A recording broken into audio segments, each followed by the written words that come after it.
बिस्मिल्लाहिर्रहमानिर्रहीम। अस्सलाम वालेकुम। क्या औरत का कोई घर नहीं होता?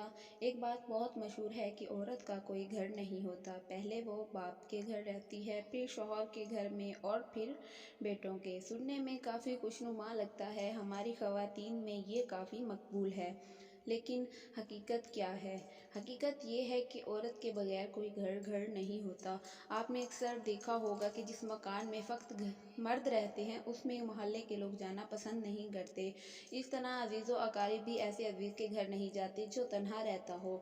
इस मकान को घर का दर्जा कब मिलता है? कौन ईंटों के बने इस मकान में मोहब्बत, अपनाहट और मुस्कुराहटें शामिल करती हैं? ये एजाज़ फ़कत औरत की किस्मत में है। कोई घर औरत के बगैर घर नहीं कहलाता। औरत का मकान बेशक हो या ना हो, लेकिन घर औरत से ही कहलाता है।